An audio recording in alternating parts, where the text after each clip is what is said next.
protest over investigators are also going door to door and looking for additional. This is like a really special place for us. An edge, a little bit. You know, every Follow time today's top stories and breaking news by downloading the. You're going to see some. The entire National Guard situation is setting up a showdown with California's government. Imagine walking through the heart of Los Angeles, the city of glamour and red carpets, only to find yourself in a neighborhood where rules don't exist, where violence is as common as traffic on Hollywood Boulevard. A place where going in might mean not coming out the same, or never coming out at all. What is Skid Row really hiding? The neighborhood where crime rates are double the national average. Today, you'll find out. Inside the most violent neighborhood of Los Angeles, reality looks nothing like the glossy tourist brochures or the Hollywood movies. Here, there are no mansions with infinity pools or red carpet walks. What dominates is the constant sound of sirens, screams breaking the night, and suspicious glances exchanged on every corner. We're talking about Skid Row, the heart of social collapse in America's most glamorous city, a place where the crime rate is 100% higher than the national average, and where violence is no longer an accident but a daily routine. And the most disturbing part, it isn't spontaneous. It's a system that was designed, shaped, and maintained to work exactly this way.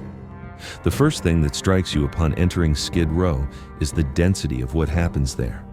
In just a few square miles, between 9,000 and 15,000 homeless people live, more than the population of some entire U.S. states. In this confined area, misery is so concentrated that you only need to walk a few steps to see scenes that look ripped from a war zone. Clashes, ambulances rushing the wounded, police arriving late to crimes that have already happened. But what makes Skid Row more than just a symbol of poverty is the violence. Here, robberies, assaults, and murders aren't exceptions. They're part of the landscape. The statistics confirm it. While violent crime is already concerning nationwide, in these streets, the numbers double. Walking here means exposing yourself to the risk of becoming the next statistic. What most people don't know is that Skid Row didn't appear out of nowhere. It was a political and economic decision. Since the late 19th century, Los Angeles authorities began drawing a map where misery would have a designated space. Working-class neighborhoods, single-room hotels, places for temporary laborers to live without bothering elite areas. Even then, they thought in terms of containment, better to concentrate poverty in one quadrant than leave it scattered. Decades later, in the 1970s, when the U.S. shut down most of its mental institutions without preparing an alternative plan, thousands of people with severe illnesses ended up on the streets. And where did they find a refuge? In Skid Row, because that's where the basic services, improvised shelters, and hot soup were. From that moment, the area became a trap that never stopped expanding. Over the years, another lethal ingredient was added to the equation: drugs. First crack in the 80s, then meth, now fentanyl, and its increasingly dangerous mixes. In Skid Row, you don't have to look hard, just a few steps, and you'll see a deal happening in broad daylight. The price is laughably low, cheaper than fast food, and the demand is endless. The most alarming part is that this market isn't improvised. We're not talking about a few small-time dealers, but networks directly connected to the most powerful Mexican cartels. From the ports of Long Beach and Los Angeles, tons of drugs enter each year, and a significant share ends up in these streets. Here, the homeless aren't just consumers. Many are recruited as distributors, used as disposable pawns in a criminal chain that turns Skid Row into an open-air drug supermarket. And the worst part? Police know it. But the judicial system makes arrests almost pointless. With overloaded courts, lack of jail space, and immediate release policies, most detainees are back on the streets within hours. Impunity has become the rule. The same happens with violence. Weapons circulate easily, and turf wars over corners happen weekly. If one dealer invades another's territory, the response is usually a shooting or a stabbing. Many cases don't even get reported because victims don't trust authorities or simply vanish. For Skid Row residents, fear is daily life. Not a night goes by without hearing fights, gunshots, or cries for help. And although crime rates are officially recorded as double the national average, the numbers don't capture the reality because most crimes are never reported. This turns Skid Row into an almost autonomous territory, a kind of legal vacuum where the state doesn't rule and where those who control drugs, violence, and desperation impose the rules. But how can such a place exist in the middle of a city that prides itself as the capital of film, innovation, and wealth? The uncomfortable answer: because it's convenient. Every year, Los Angeles spends hundreds of millions of dollars on homelessness programs, and yet nothing changes. The question many ask is, where does that money go? The answer points to a business few dare to name: the poverty industry. Organizations, consultants, and executives who receive massive budgets but spend most of it on salaries, offices, and bureaucracy, not real solutions. The bigger the crisis, the more funds they get. The more violent the situation, the more contracts are signed. Solving the problem would mean shutting off the tap, and no one in that circle wants that to happen. So while foundation directors live in comfortable homes, people die of overdoses on the sidewalks. The consequences of all this go far beyond Skid Row. What happens in those 50 blocks doesn't stay there.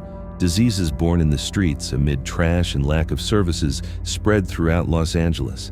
Tuberculosis, hepatitis, infections that should be controllable in a developed country find in Skid Row the perfect lab to propagate.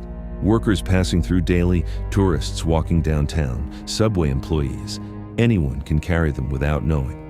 In 2024 and 2025, outbreaks of diseases typical of refugee camps were documented right in California's wealthiest city. Doctors warn that just one slip, one contaminated water source, one uncontrolled outbreak, and the entire region could face a public health emergency. Meanwhile, hospitals collapse with patients arriving from those streets, each costing the system thousands of dollars in treatments that never solve the root problem. If all this sounds like a catastrophic accident, the truth is even more disturbing. It was planned. For decades, authorities chose to concentrate misery in Skid Row, keeping it contained so the rest of the city could keep running smoothly. Hollywood could go on with its red carpets, Beverly Hills with its mansions, Santa Monica with its beaches. The sacrifice was accepting that in the city's center, there would be a no man's land, a modern ghetto where laws dissolve and human life is worth little. It's no coincidence that while other neighborhoods get urban renewals and million-dollar projects, Skid Row looks the same as 20 years ago. The goal was never to rescue it, but to maintain it, because it's more efficient to keep the crisis in one place than deal with it scattered across the city. And what's most disturbing is that the violence defining Skid Row isn't just a symptom, it's also a control mechanism. Those who survive there quickly learn the rules. Don't walk certain streets at certain times. Don't look the wrong people in the eye. Don't have anything of value visible. It's a system of unwritten laws that protects those who control the territory. Outsiders, volunteers, even journalists become easy targets if they don't respect those dynamics. And still, day after day, hundreds of people end up here, pushed by impossible housing markets, addictions, untreated mental illness. Once inside, leaving is almost impossible. Lack of direction blocks access to jobs, lack of jobs blocks access to housing, and violence makes every attempted progress a life or death risk. Faced with this reality, Los Angeles repeats the same old script: programs, promises, housing-first policies that look good on paper but prove unworkable in practice. Building a single subsidized unit costs between $600,000 and $800,000, an absurd figure that guarantees the need will never be met. Meanwhile, models in other cities like Houston show that combining real help with clear rules and consequences reduces homelessness by more than 60%.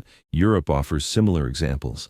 But in Los Angeles, political, economic, and corporate interests prefer to keep the machinery running. Every dollar spent on Skid Row feeds a network of beneficiaries that has little to do with those sleeping on the sidewalks. And so we come to the end of this video. If you enjoyed it, I invite you to give us a like so we can keep making more videos like this. Don't forget to subscribe and turn on the notification bell so you don't miss any of our new content. I wish you a great day. See you next time.